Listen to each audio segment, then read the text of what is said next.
Welcome to New Stripe City, a YouTube channel for die-hard Bengals fans. I'm your host, Ace Boogie.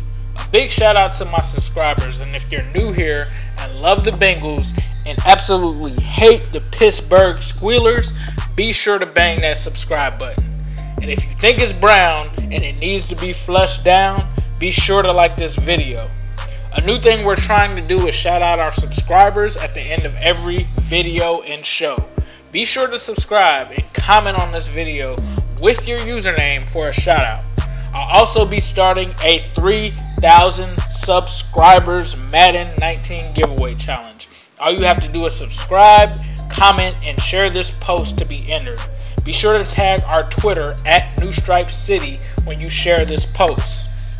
So it's been a while, but today we're going to discuss the Bengals releasing Brandon LaFell. And we'll also talk about why they released him, right? Because there was a big shock in the Who Dey community when this happened. But let's understand why this move happened. The first reason, cap space. Releasing Brandon LaFell cleared up $2.8 million in cap space. And many expected LaFell to actually be released a few months ago when he was due $1 million. So the Bengals could actually have had $3.8 million in cap space, but they decided to let things play out. So this, I feel like, is a result from when the Bengals signed Preston Brown, who was a linebacker, to a 1-year $4 million deal.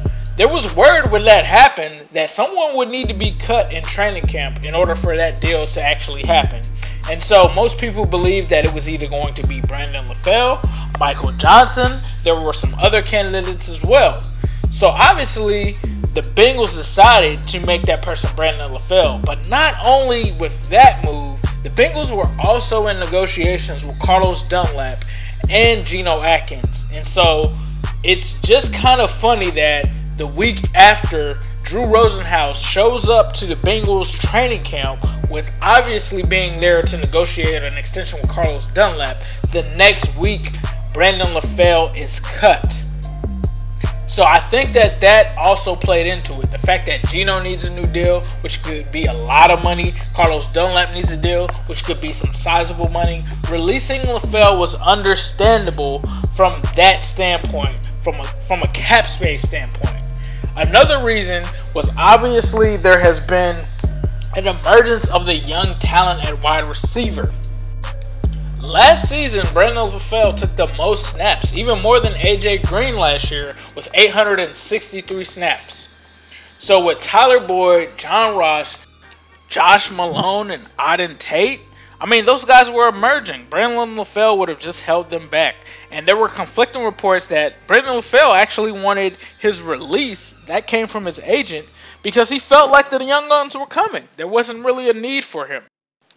And then we also heard that Tyler Boyd in individual drills was actually lining up second behind AJ Green. And anyone who's played football knows the significance of this and what that means. That meant that Tyler Boyd felt like he was the clear number 2 receiver. And so with Tyler Boyd and Ross killing camp, it was literally only a matter of time. And also with Auden Tate being a guy that was 6'5", 228 pounds, he likely wasn't going to play special teams, which most people said that he was going to have to prove. Now with LaFell out of the way, he obviously can be a threat, and clearly was a threat as he was working at some points against the first team defense. Obviously Brandon LaFell was a great tool, was used in many places in this offense, and was definitely a leader in the locker room. And I think being that vocal leader is what will make him most missed. But this will make AJ Green and the younger receivers step up. Obviously, AJ Green does what he does on the field, but now he's going to have to step up as a vocal leader in the locker room. But I expect AJ to rise to the challenge. I also expect Tyler Boyd, John Ross, Josh Malone to also end up in the mix. And Josh Malone was said to have been the best receiver or the most improved receiver in camp, so this doesn't come as a surprise. I truly believe that this group is as good. They have the potential to be as good as the 2015 crew with Mohamed Sanu and Marvin Jones, or they could possibly even be better. I mean, it's very possible. But with that being said, that concludes our discussion about why Brandon LaFell was removed from this roster. And now it's time for our shout outs. A big shout out to my subscribers, Quintero, Daniel Panetti, Mullet Man, Elijah, Teenzer, Wilhelm Heinrich, the Dilla S, Amistad Knox, Michael Vanoy, True Bengals fan, and Joseph Carter. And sorry if I did mispronounce your names. I'm not sure exactly how they read as you guys send them as text, but shout out to y'all nonetheless. And as usual, I'll leave you guys with a who day, all day, every day, and especially on Sunday.